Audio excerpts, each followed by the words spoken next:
N'est pas adopté. Le 1888, Madame de Courson. Merci, Monsieur le Président.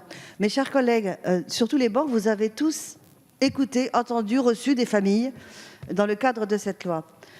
À un moment donné, moi, je l'ai reçu aussi également.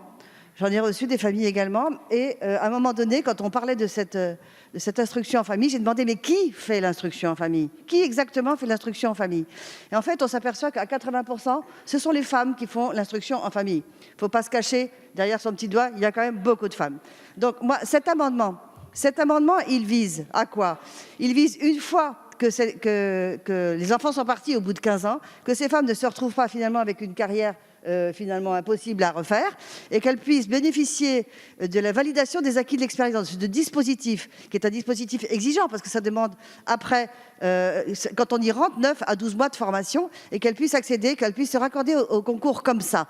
Je pense qu'en plus, pour l'éducation nationale, ça apporterait du sang neuf. C'est un peu comme dans l'agriculture. Ce sont souvent les hors-cadres qui apportent des idées. Et bien là, avec l'expérience de l'instruction en famille, je pense que ça pourrait aussi apporter des éléments positifs à l'éducation nationale. Je vous remercie.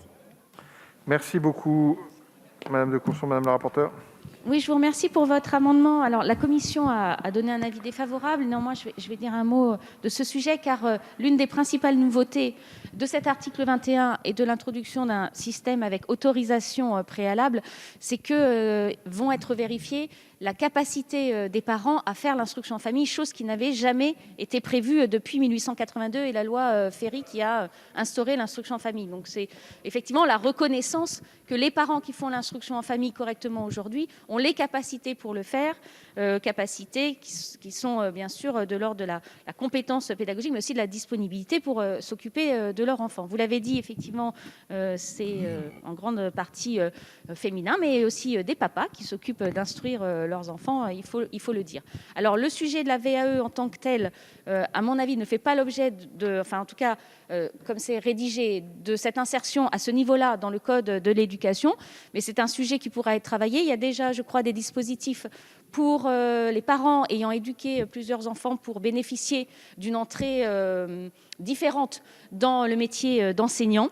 Donc, je vous demande de retirer votre amendement et merci d'avoir abordé ce sujet. Merci beaucoup, Monsieur le Ministre. Vous avez un même avis, Madame de Courson, l'amendement a été retiré.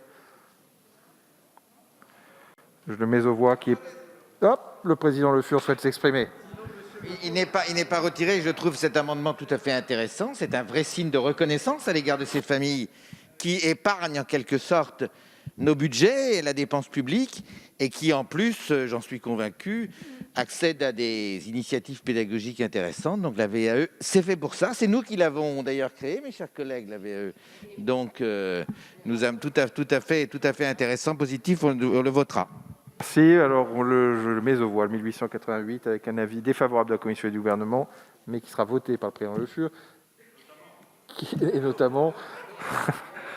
Alors, qui est pour? Alors...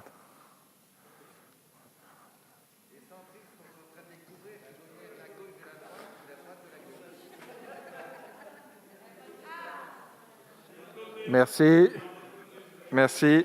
Monsieur Le Fur, si vous souhaitez que le décompte soit précis, il ne faut pas me déconcentrer. Qui est contre? Si, j'ai compté, monsieur. Il est adopté.